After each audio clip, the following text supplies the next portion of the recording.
राधा बैठी हूँ सांवरिया, मैं तेरी रागनी तू मेरा मल्हार। नैया ले चल परली पार, नैया ले चल परली पार की भैया ले चल परली पार। जहाँ विराजे राधा रानी नटखट नंद कुमार, नैया ले चल परली पार।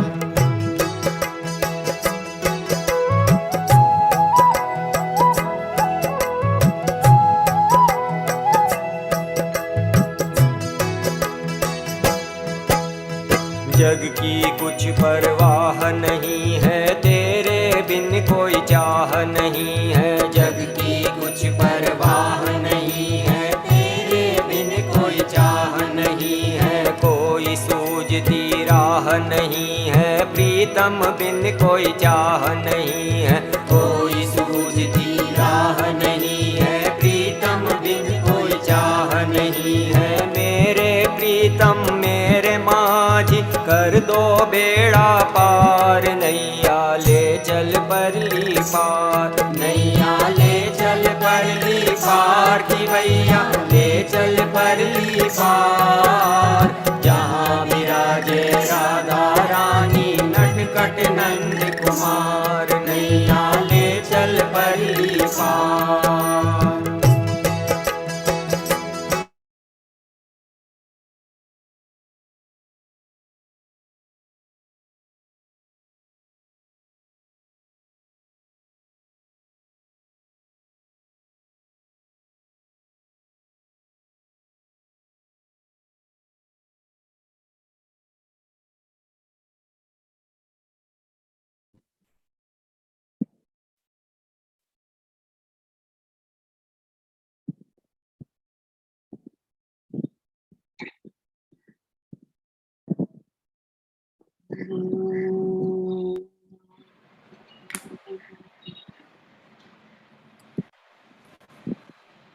ॐ सहना भवतु सहनौ भुनक्तु सह वीर्यं करवावहै तेजस्विनावधीतमस्तु मा विद्विषावहै।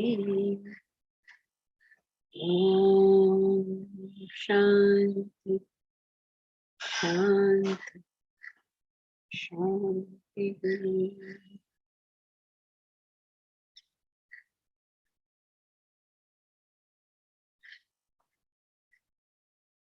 Together we chant Bhagavad Gita, chapter 10, verses 1 to 10.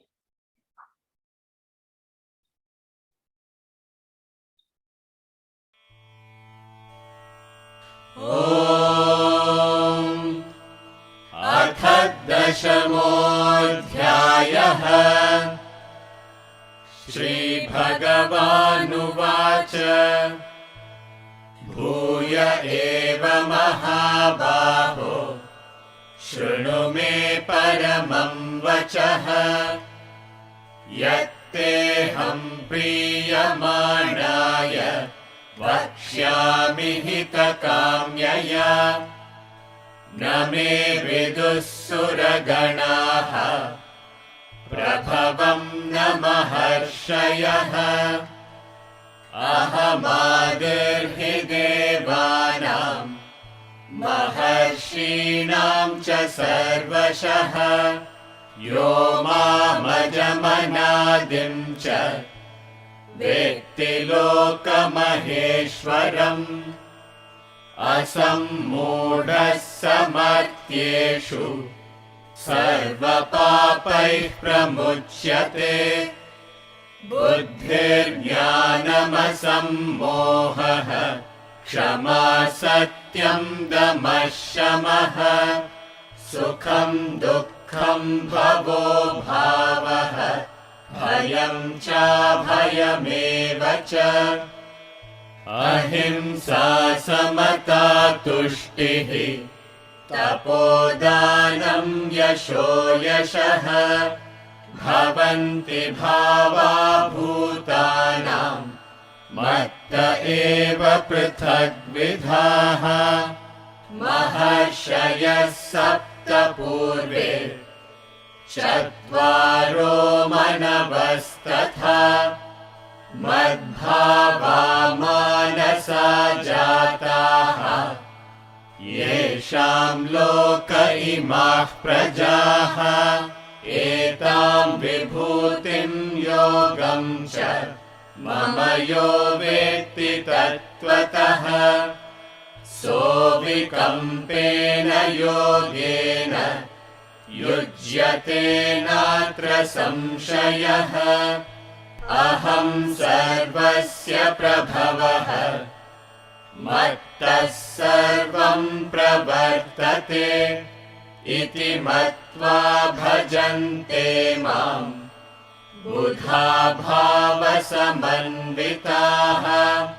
मच्चित्ता मद्गतप्राणाः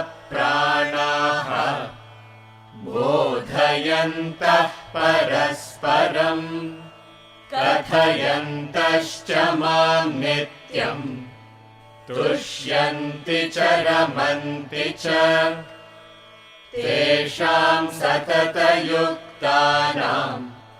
भजतां प्रीतिपूर्वकम्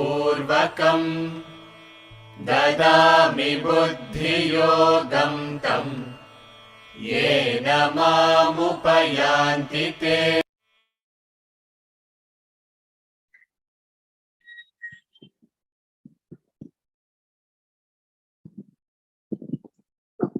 Priya has a question. Where are you, Priya?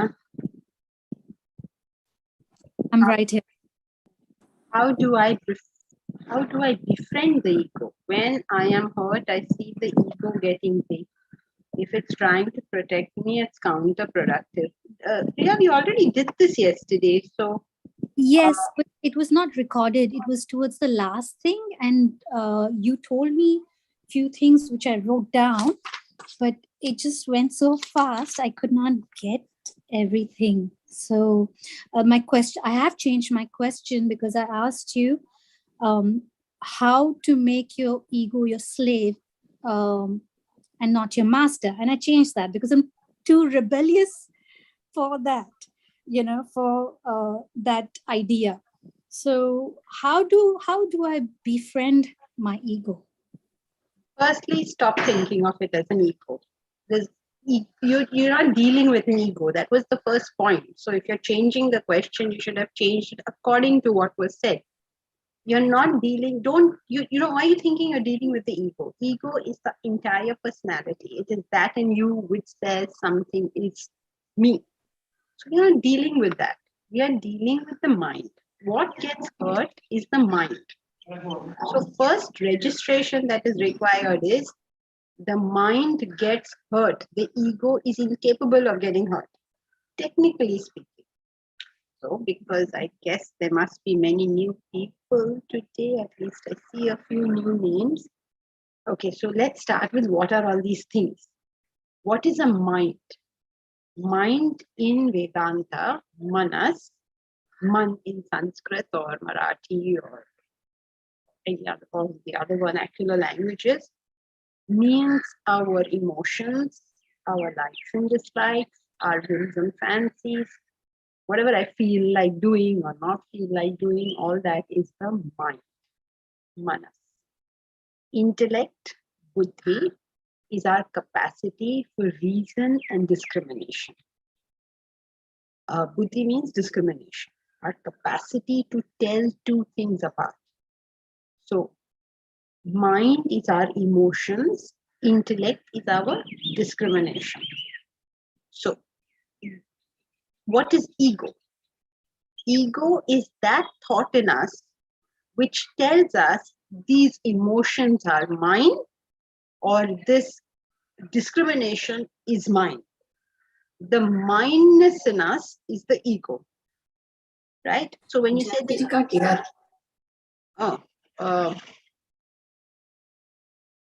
is this any better? Okay, all right, so let's start.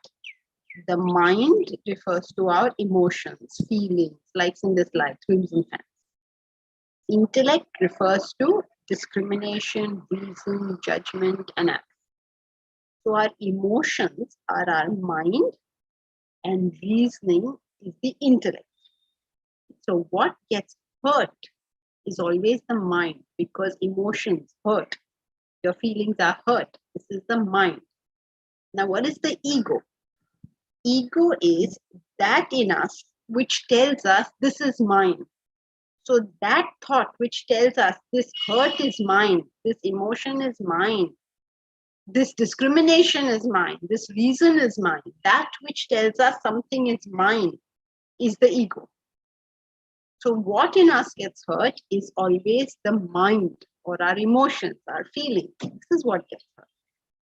So how do I befriend the ego? The question should be, how do I befriend the mind? When I'm hurt, I see the ego getting big. If it's trying to protect me, it's counterproductive. So when you say things like the ego is getting big, what it means is, for instance, if I am criticized in some way, I start defending myself. So all this is the mindness that is us. If somebody tells you this is wrong, and you immediately start defending yourself, because why are you defending yourself? Because something of mine. So those kind of thoughts are the ego. Now what gets hurt is always the mind in us. So the question here is, how do I befriend my mind? Ego, there's nothing you can do about straight away. You don't do anything about the ego. You do something about your mind. So how do I befriend the mind? When I'm hurt, I see the ego getting big. If it's trying to protect me, it's counterproductive. Yes, that is correct. The ego is getting big means the hurt basically gets bigger and bigger in our mind the more you think about it. How do I befriend the mind? First and foremost, step one, appreciate that the mind is hurt and be kind to it. How do you befriend anything? Be kind to it. Don't sit in judgment on it. Oh, now look, I'm hurt again. Be kind. Okay, now you're hurt. Now you can ask yourself this question. Am I hurt because of something which that other person is saying is true? If it is true, then let me correct myself to the best of my ability. If what that person is saying is false, then why am I concerned with what he's saying if it is false? Priya, I have not seen you, so I don't know whether you're tall or short. But let us say, for argument's sake, that you're a very tall person. And somebody tells you, Aditi gets very angry with you and says, Priya, you're a very short person. So you look at yourself, see, am I tall or short? If Aditi is saying I am short when actually I'm 5'9", then you understand immediately she's making a mistake. So now why am I hurt when she's making a mistake? She will correct her mistake one day or the other. So when I'm hurt, firstly I'm kind to my mind. Then I try to find out whether whatever the hurt is it justified or not justified. If I am wrong, correct myself. If the other person is wrong, decide what you want to do about it. When you do these things, you engage your intellect, because now you're trying to take a call. Okay, I'm hurt, that's a fact. Now what do I want to do about it? Depending on what is causing the hurt. I could be doing something wrong, in which case I correct myself. Or the other person could be doing something wrong, in which case I decide how I want to deal with it. Is that clear, Priya? Yes. I got my answer yesterday as well. The unintelligent identification. You spoke about it yesterday as well. Priya, don't go off, please. Just this much you get. Nah, don't do so many other things. If you diffuse everything, nothing will be clear at the end of it. At the moment, you wanted steps on how to befriend the ego, to Yes. study the mind. So step number one is what? Identify my emotions. Step one. Step one was, be kind to whatever you're feeling. You're feeling Yes. it, and that's just give yourself permission to feel it. No, what you're Yes. feeling, whatever you're feeling, that's that. Now nobody has a right to tell you whether you should feel that way or not. You are feeling it. So be kind to yourself. Nobody can get in and say, oh, Priya, why are you feeling like this? You shouldn't be feeling like this. That is all nonsense. I am feeling it. It's a fact. You can't say, no, why is the sun risen? It is risen. It's a fact now. I am feeling this way. So step one, be kind to the mind. See, if you diffuse it, you go to something else. You'll never know what we discussed now. And tomorrow again will be the same question. So start. Point one, be kind to yourself. Know that you're feeling this. Okay, first, kindness. Second step,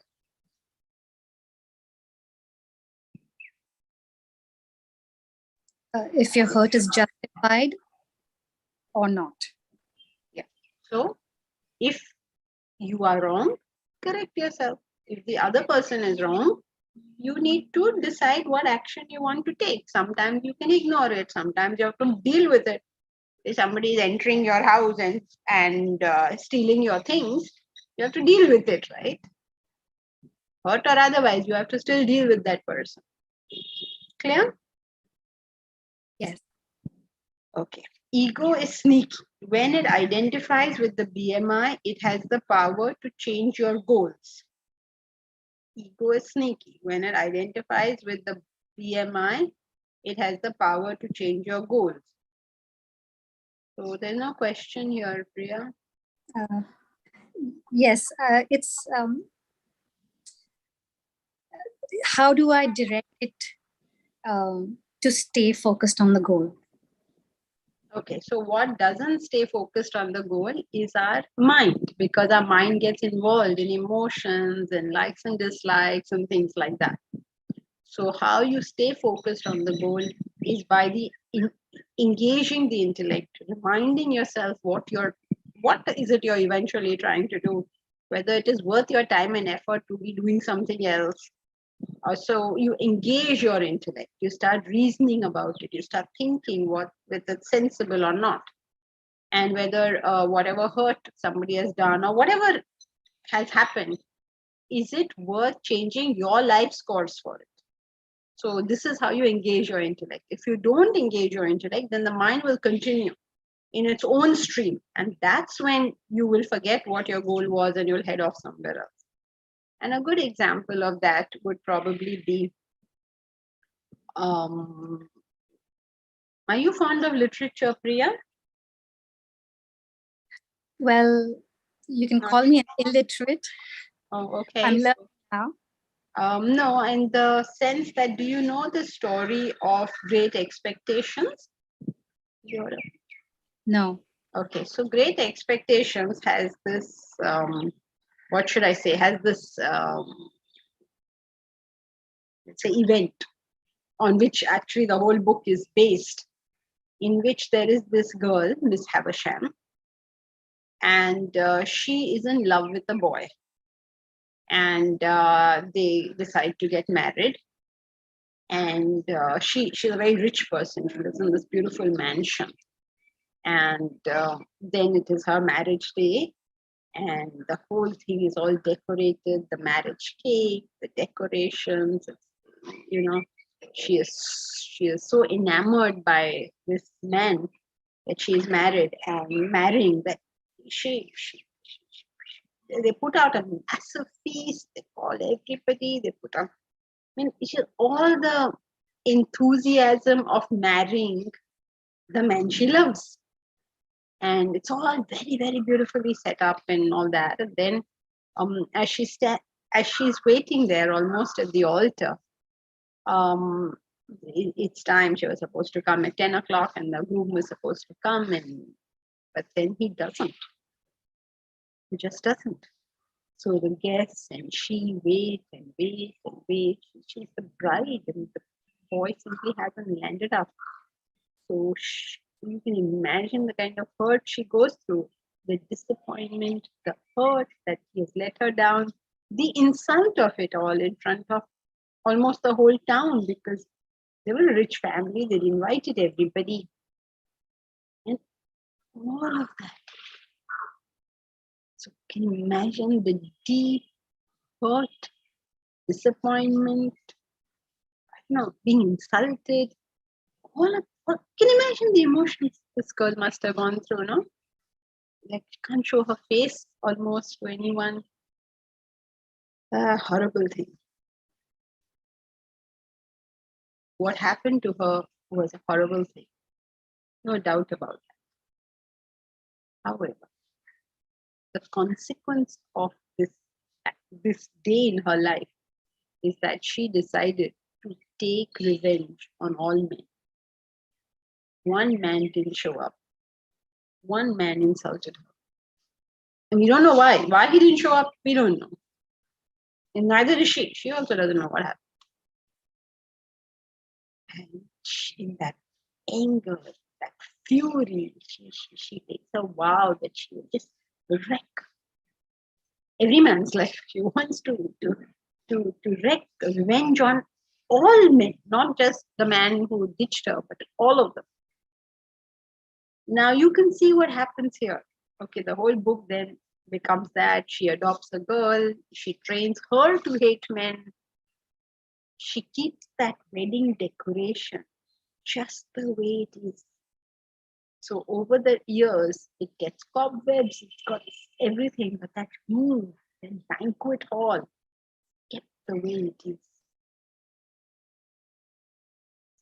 So something really horrible happened to Miss Havisham that changed her whole thing from being this young, enthusiastic girl, so happy to be married and all, to becoming this cynical, mean old person, because then she dedicated her whole life to it. And this is an example of how the strong emotions can divert our life. She had the option that in spite of that horrible thing happening to her, to continue having a productive life. But she chose at that stage, due to the power of the mind and its emotions, for her life to take a completely different direction. Those who do such things live a miserable, frustrated life. And those who in that hurt are able to continue to take sensible decisions, they have a good life. That's the difference between using your mind and using your intellect. Take the example of Christopher Reeve, for instance. It's amazing. You know Christopher Reeve, right? He was Superman. He did all those Superman roles. At 30, at the height. Okay, so Superman means what? He was the most handsome man. His body was supposed to be the best. That's why he's chosen for the role. He was a star. He was Superman. Everybody knew him. And then at the age of 30, during a riding accident, he was thrown off the horse and became paralyzed from neck downwards. This man, the epitome of manhood, the most handsome, most most dashing, most, what, his body was supposed to be the best. That's why he's chosen for Superman. He lost complete control, paralyzed from neck downward. Can you imagine what this person could have gone through? It's not like his whole life must have been centered about his body, right? I mean, that was his claim to fame. And suddenly it was all gone. Can you even imagine I don't think we could even imagine what he went through. What must be his feelings? Who knows? How can we imagine? And luckily we can't, because we didn't go through that horrible state. But what did he do after that? He spent the rest of his life helping the world. From that bed, paralyzed neck downwards, he had movement of just a few of his fingers. He also acted in the movie, very interestingly. But he did social work for the rest of his life. From that thing, he's remembered now for all the research that he got funded into this thing. And he died at the age of 52, but he made complete use of those years that he had left. This is the difference between using your mind, like Miss Havisham, saying, I'm hurt, and letting your life go off on stopping or using your intellect and just doing the best you can. So yes, the mind is capable of changing the goals. The intellect is supposed to ensure that you continue to be productive, continue to be happy, because one horrible thing happened doesn't mean you have to spoil everything. Point 2 covered, Priya? Yeah. Yes. Please explain the Lord Vishnu taking on the Ravan avatar. I think you had mentioned this. I don't know if I heard correctly, but mm, No, Ravan, Vishnu took an avatar to fight Ravan, is what I said. okay. Because Ravan was a horrible, horrible Rakshasa. So it needed the Lord himself to come and deal with him. Nobody else could deal with him. So I think you were therefore, talking about desires then. So even if Lord Vishnu had to, he would have taken, I think, I'm a little unclear, but I think maybe I heard wrong. Sorry, I apologize. so you can listen to that portion again. If you have any question, we can take it on. Okay. Thank you. Okay, so was there any other question? So let us get on with what we were studying last time. So what did we study in verse 1 of chapter 10? We studied that the Lord will give you his message again. Like every good teacher, you will repeat and repeat and repeat until the student gets it. Now, why does the teacher repeat so much? Because this knowledge by its nature is such that it disappears. Hardly do you feel you've got some hold on it and it has taken off again. It is so tough, to sort of even understand what is the point that was made. And you will see that, right? You often see that in class. People ask questions based on a misunderstanding of what was said rather than as a development of the thought of what was said. Now, why does this happen? It happens because when someone tells you, it seems very easy, it seems very simple, it seems very clear. But then when you try to repeat this yourself, you feel that it's gone. Like, what happened? See, if you were discussing it with a friend or a family member at home, and you were like very inspired with this idea, some idea which you heard in class, and then you go and speak to them, and they'll ask you the first question, and then you say, "Oh, like, I don't know. It was very clear in class that now I can't answer your question. Now you come next time and you listen." Because it is difficult to take it in. It is quite difficult to take it in. Though it's so simple. It's deceptively simple. It seems when you hear it that, yeah, this is all correct. And then you try and work with it anyway, like it disappears. So the teacher's role becomes to go on repeating this over and over again until the student is able to at least take it in. And if the student is not 100% attention while it is being spoken, this process can go on for 100 years. Because as it is difficult. Over that, you say, I will also see my WhatsApp messages while class is on. It's not happening again. It's just not happening. That is why I tell you all, please switch your video on so that I can at least see whether you're paying attention. And or whether it is all, even in class, in a real world class, you can look at the faces and know clearly that even the person is physically there, even the phone is not in your hand, even then the person has taken off. Because it's difficult. It's difficult to keep our mind on it. It is difficult to retain it. And so the teacher repeats and repeats and repeats. Anyone who is listening will say, oh, why is she repeating again? Because she knows that 90% have not yet heard it. So repeat, repeat, repeat. That is what the Lord says I will do for you. I will do it for you. I will repeat it. That is why Gita is referred to as Mother Gita, because it will repeat for us and repeat until we get any sense of what is going on. So why will he do it? Why would he even take that trouble? Why is he wasting his time? Because he says, I will speak for you who are delighted. Because you are delighted to hear it. Because you're happy to hear it. Therefore, I am going to tell you again. It shows the qualification of the student. Okay, you cannot go on repeating for people who don't wish to hear. You can repeat for a person who wishes to hear, but is failing to make the grade.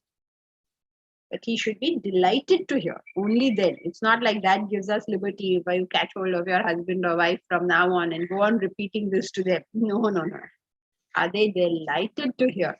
That's what he said. I will speak to you for you are delighted to hear. In other words, you are an adhikar. You are ready to receive the knowledge. But obviously, it is taking time, it is effort, it's no joke to take this knowledge. So therefore, the teacher is charitable to that. But what should you have done already before coming here? You should at least be a Mahabaho. At least you should have strong arms, he said. Strong arms in the sense, you have made yourself fit in the world, that now you are ready for spiritual life. You're fit in whatever you are doing. You're not like coming like, you're fit. Then what did he tell you? Why am I going to tell you? Hita kamyaya. Because I wish your welfare.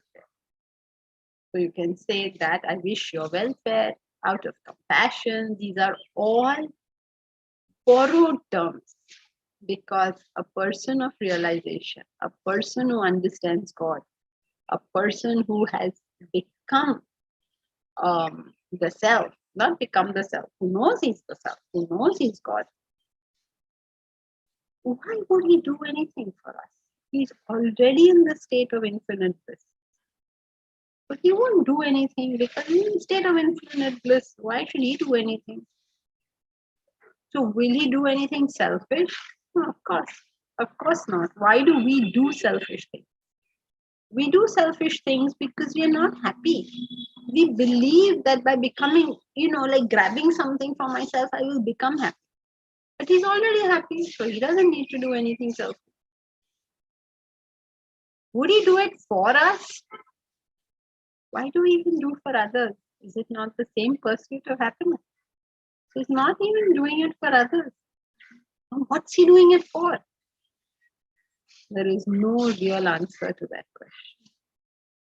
So we have borrowed answers, which is compassion, welfare of the world, things like that. It's really motiveless, like the rose gives fragrance, like the rains fall. We'd all die if the rains didn't fall. Why do the rains fall? Why do the clouds sacrifice themselves in giving us rain? There's no motive. They just do it. So similarly, the people of realization, the Avatara Purushas, they do it like that. Okay, so I will tell you this supreme word. Why is it the supreme word? It is the supreme word because this is the highest knowledge. Hariom Janki ji, can I ask, or I'm interfering? Yeah, go ahead. The Lord does not do it for welfare of Arjuna because he has to fight the war, right? Just imagine a man of realization understands the world is an illusion. What welfare of others are we talking about? It's like you go back to your dream and you do something for the welfare of others. The whole thing is an illusion. So it's not really for that purpose. Welfare of others is what we have to do. So he puts it like that.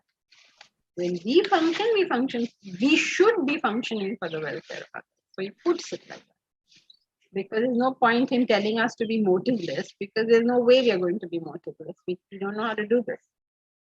So we have to have a motive. So instead of having a selfish motive, we should have an unselfish motive.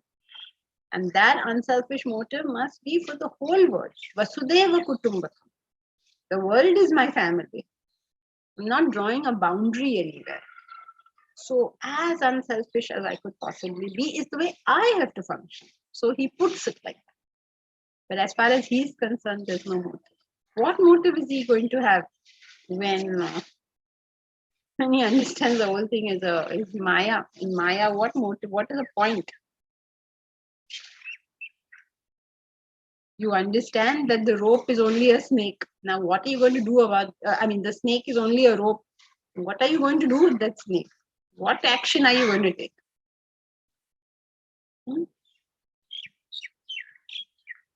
So, this is my supreme word. Why is it supreme?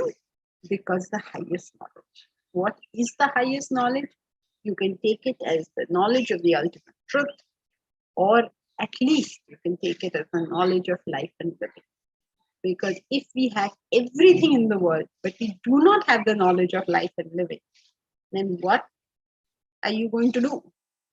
Imagine it's like having every gadget, the best gadgets on the surface of this earth, and not having a manual of how to run them.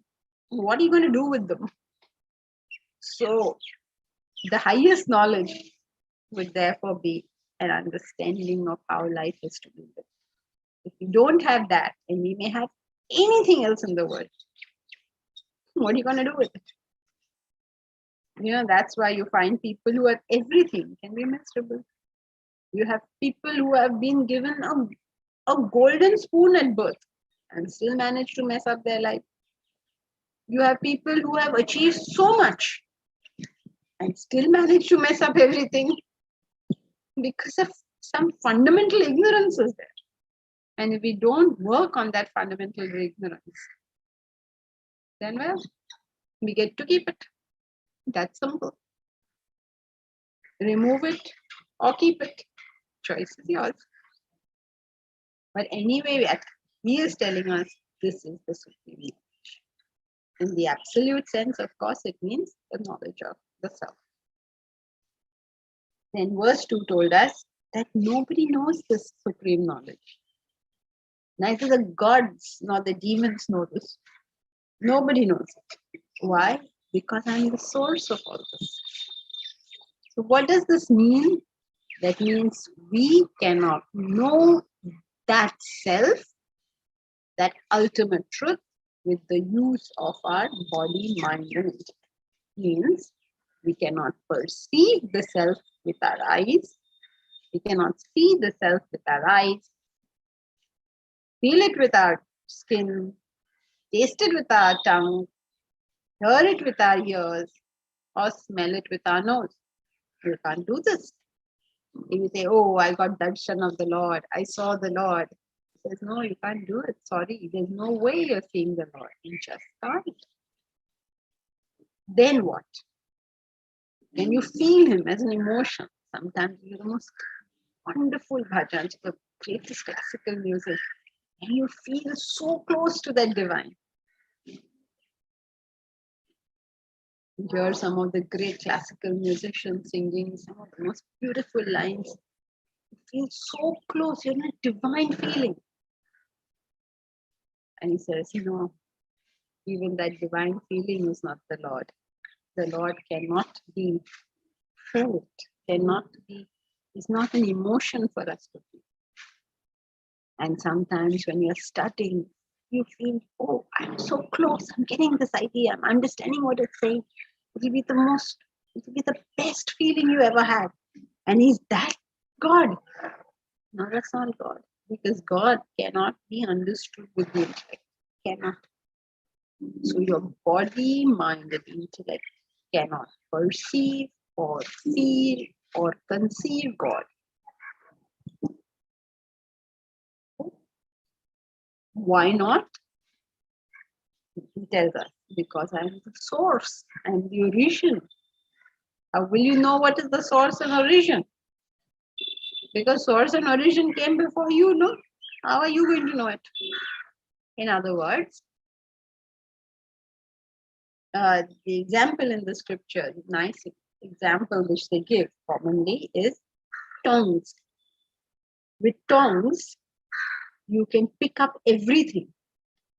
But these tongs that pick up everything cannot pick up the fingers that hold it. So it is because of the self that you're able to perceive. It is because of the self that you're able to feel. It is because of the self that you're able to think. Then how can you perceive, feel, or think?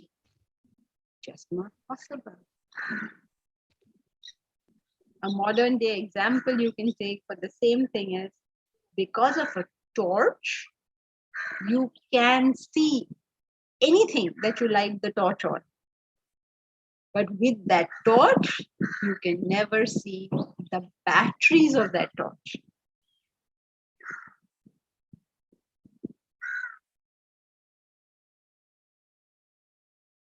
I am the source. So neither the gods nor the rishis nor anybody can know. It's just not possible. Okay, so that's where we were till now. All clear so far? So far, so good? Okay, good. Now let's do verse 3.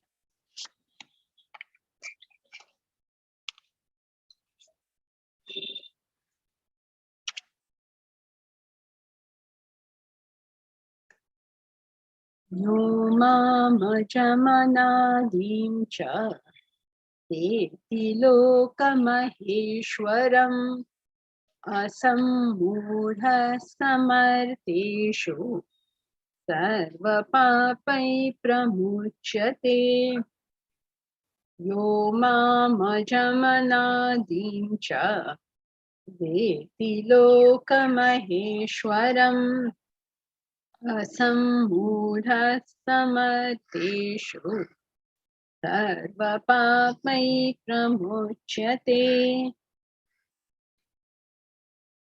So you may say, okay, remember what he told us in the first verse. He told us, look, I'm going to tell you the supreme knowledge. Paramam vachaha. I'm going to tell you the supreme knowledge. What is the supreme knowledge?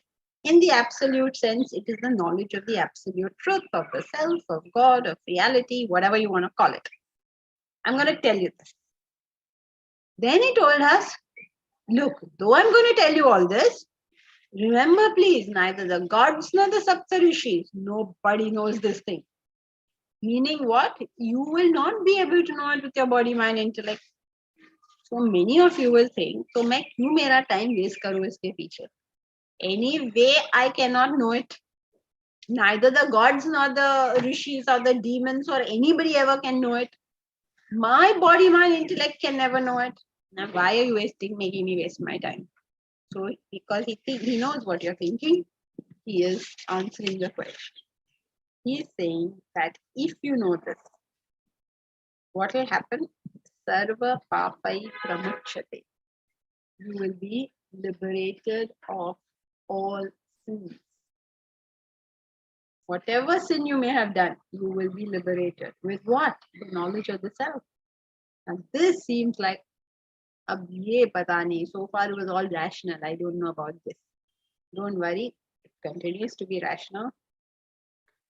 How would we say that that supreme knowledge removes all sin? Let us begin by understanding what is sin. What is sin? Everybody knows, right? What is sin? Agitations, mental agitation. Mind. When you perform an action and that action comes back and agitates you, that action for you is sin. So, therefore, as Aditi says, what is sin? It is the mental agitations that we go through. That is why if you perform sin, they say you go to Hell. you go to hell, you go to Narak. And what happens in Narak? Sorrow, suffering. All sorrow and suffering. So what is this sin referring to? It's all that horrible, horrible sorrow and suffering that human beings go through. Imagine what Miss Havisham went through. imagine what Christopher Reeve went through. It's impossible. We who never experienced this. Very difficult to even say what the suffering is. And many people there may be in this class today who have been through some horrible thing and have suffered. And even if they try to tell us what is their suffering, how will we even understand? Many of us may have been through very, very difficult times in our lives. None of us are very young. So, when you're young, you don't even know what that is. But as you go through life, you yourself or people close to you go through some such difficult times that you can't even tell anyone what you felt how they to understand what you felt. Even if it wasn't some really horrible thing that somebody else may think was horrible, I could have gone through something that I felt was horrible. You may not think it's horrible. You may say, see what happened to Miss Havisham, see what happened to Christopher Reeve. But what I went through was miserable for me. Why are you judging whether I should have been miserable or not? I was. Okay, so whatever it is, this is the human coil. This is the human bondage that we are all heir to that suffering. Now, what he's saying is, if you gain the knowledge of the self, you will be liberated from that suffering. Sarva papai pramuchyate. From all the papas, you will be liberated. All gone. Mucha mocha is the root, mucha mocha, which means to be bound. Pramuchyate, liberated. Moksha is another derivation of the same root. Just liberated from that, from all suffering. That sounds like a rather large claim, right? How can you be liberated from all suffering? So then we have to go back and find out what is the cause of all suffering. All suffering. Remember now that we are saying all suffering. That means now we are making a generalization. We are talking about every case. Okay, so all those who have been studying logic on Thursdays, please note this is a claim made for all. All suffering comes from only one cause. All suffering comes from only one cause. And you already know what that cause is. That cause is Desires. Unfulfilled desires. everybody knows that much.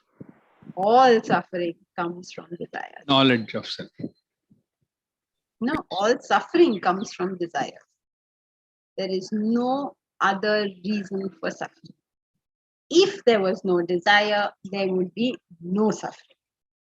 Right? That is why you take a kingdom away from Rama, he doesn't suffer. You go and insult Buddha, he doesn't suffer. Why not? What is it that they have that we don't have? Or in this case, what is it that they don't have which we have? They don't have desires and we do. So anything that happens to interrupt our desires causes us suffering. Why did Miss Havisham suffer so much? Because that strong desire for marriage, for that individual, for reputation, all these desires played at one time, and the hurt generated was proportional to all the desires. You can imagine, right, how much Christopher Reeves may have suffered. Imagine you spend your whole life on the body, like you really built it up. You were born handsome, you built it up, you did all of this, like that, gone. Like almost for no fault of yours. Can you imagine? But where is that pain coming from? It's coming from desire. So all pain comes from desire. Clear so far? What is knowledge of the self? Knowledge of the self means zero desires. Because you cannot gain knowledge of the self if you have desires. Correct? So he says, when you gain that supreme knowledge, you will have no desires, therefore no suffering. Yes, Uttara, you have a question? Yeah, Janki ji, regarding this desire. So, once when we are like introspecting and we realize that we have a desire and we are agitated because of that, and we try to overcome our desire. So sometimes I feel, is there a thin line, we feel that it's a sour grapes and that's why we give up on desire, or is it we realize that, okay, this is not really required and that's why we give up on our desires? So how do we differentiate? Okay, firstly, we have to know that no human being, again, generalization, this is referring to no. Okay, no means none, not a single. No human being can give up desires. First point. So don't say that I was pained by something and then I tried to give up the desire. No, you can't do that. It is simply not possible. You may. What you could do is, you may say that I can't get this. And because I can't get it, for whatever reason, it's not even that I can't get it. I choose not to get it. We must never say to ourselves, I can't get something. We must always say to ourselves, I choose not to get it. You may say, what is the difference? Anyway, I can't get it, no? Yeah, that's what I wanted to know. Okay, so, yeah. So the thing is, it is not ever that you can't do something. You can do whatever you want. Let us say, for instance, okay, a lady loses her husband and she is miserable because she's lost her husband. He has passed away. Now, since he has passed away, I'm giving you an example where she says, I can't have a relationship. Right? Because he's passed away. How is she supposed to have a relationship? Yeah. So, is that really a can't? No, she can remarry or she can just have a living or anything like that. Yeah. Yes, you have rather modern views, Uttara, but yes, you're right. She has options in life. But the thing is, she may choose that she doesn't want to do any of these things. Right? In which case, it's not I can't. It is I chose. I could have remarried. I could have had a live-in, as Uttara has suggested, and not suggested, but given as an option. I don't know the youngsters in the class and with what they are learning from this class. I could have had a host of things. I chose not to do it. Because for whatever reason on my own, I chose not to do it. So it is not I can't, it is I chose not to do it. And if I chose not to do it, then that's just a choice I made. It's not sour grapes. But if in my mind, I am longing, I've made no choice, and I've applied my intellect not at all in this whole thing, then it will be sour grapes. Because I can't get it, I will say I don't want it. And if I see anybody else who has it, then I will get very angry. Because how dare you have it and I don't? So I will not be able to enjoy other people enjoying that. I won't be able to enjoy that. Which is the worst thing that can happen to us. That we are unhappy at other people's happiness. So that is the sour grape sort of situation. Yeah, thank you. Thank you for the explanation. That was good. Hariom Janki ji, a quick question. So the desire, the example you give, desire to have an husband, till she gets one, she's going to feel agitated, right? The entire action, because all desire causes agitation. The entire action going through a lot of wrong people, getting rejected or she rejecting, the entire that will cause agitation, right? So that means desire is equal to action, agitation, right? Or No, desire is agitation. The fact of a desire is agitation. To the extent the intellect is applied, to that extent that agitation is mitigated. So if a person has, suppose she did have a desire for that relationship, and she chose that now my husband is no more, and for whatever reason I'm choosing not to have any other relationship, then she will be less agitated than if she just went on crying and sobbing and weeping and saying, oh, mere saath ye kya ho gaya, and blah, blah, blah, blah, and feeling very sorry for herself.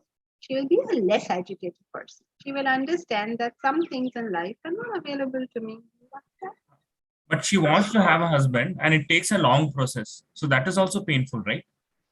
That now you're going to another example. Yes, there may be a young girl or even the same woman who decides, no, I will have another husband or another relationship. She's decided like that, in which case she will work towards it. If she works towards it with a craving, she'll be very agitated. If she works towards it with a proper plan, a proper program, a proper intellectual application, again, the agitations will come down. Okay, understood. Thank you. Kanika, you had something? Yes, Janki ji. I wanted to ask that if you say that, desire is causing agitation, then in that case, every karma yogi has a desire to do something in life, or even youngsters, they have a career that they want to work on. So then you're saying that they should not have that desire, then how will they achieve? I never said you should not have a desire, for the simple reason that Man has to act. Not have desire. what? I couldn't have said don't have the desire because Man, No human being can give up on desires. very good. Because no human being can give up the desires he has. He can't. You can go and throw them in the bin, they'll come chasing you. How you can't give up desires. You have them is a fact of your life. So should he have a desire or not is never a question. He has it is a fact. It's an act of God now. Act of God in the legal sense of the term. It's an act of God. It's there. The desire is there. Okay, so first the desire is there. Now, this desire which is there can agitate us and send us to ICU when the desire is left to its own devices. Means the mind is allowed to go along the line of that desire. That same desire can direct us to a positive goal or end if it is being directed by the intellect. Got it. Okay. Thank So you. when it is directed, when the mind is involved in this game, it's called craving, avarice, greed. When the intellect does the same thing, not same thing, when the intellect is engaged with that desire, it becomes a goal, an aspiration, an ambition. Thank you.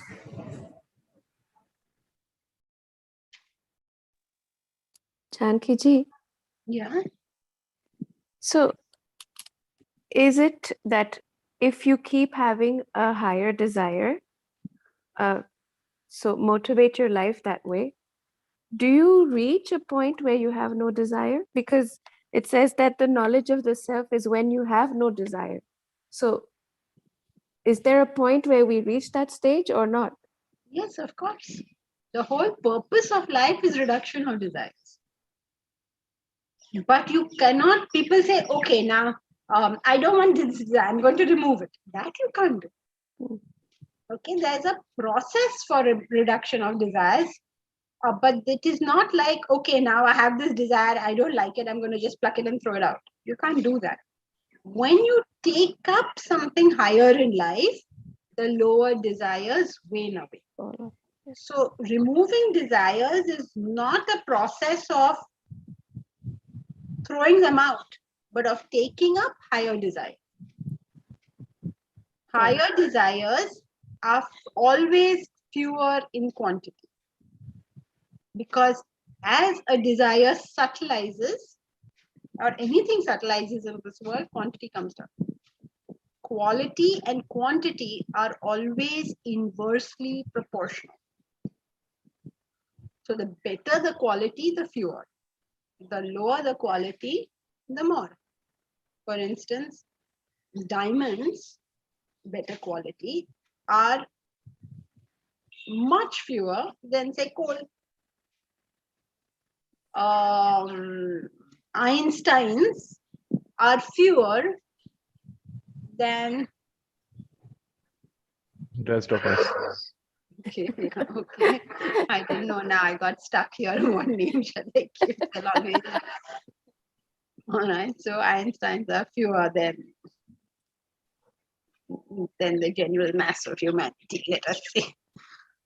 All right. Then anything that is better in quality, okay, is always fewer in number. So as the desires improve, as they get better, as you take on higher goals, the number comes down.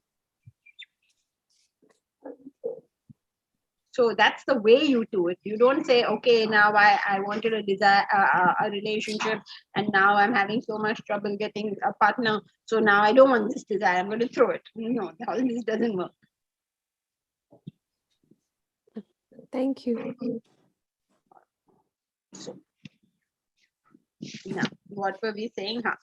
That why do we undertake all this struggle is because it will take us to that bliss that we are hunting.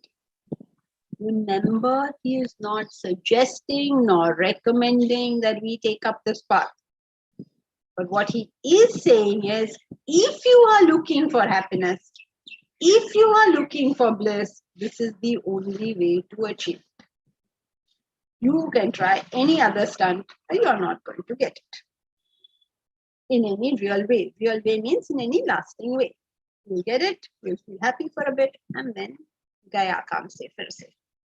So then you will see this happening in life all the time. By the time you think you got something, फिर से वो joy चला गया. So if you wish to have happiness, then this is the only path. There's no other way to do it. So no other way means it is only knowledge of the self that will finally give us that bliss. Please don't say no other path as an only Vedanta, not like that, but in the sense, if there is, to the extent we approach the self, we will become happier. Okay, that's it for today. Hari Om. Hari Om, Janki ji. Thank you. Hari Om, Janki. Thank you. Thank you, I Janki. hope you all are all aware of the retreat and you all are participating and all. Okay, so please come to the retreat if you all have not already joined us, because the last day is approaching. Hari Om, Janki ji. Hari Om, Janki ji. Thank you. Hari Om. Thank you, Janki ji. Janki ji, Hari Om. Thank you, Hari Om. Janki ji. Hari Om.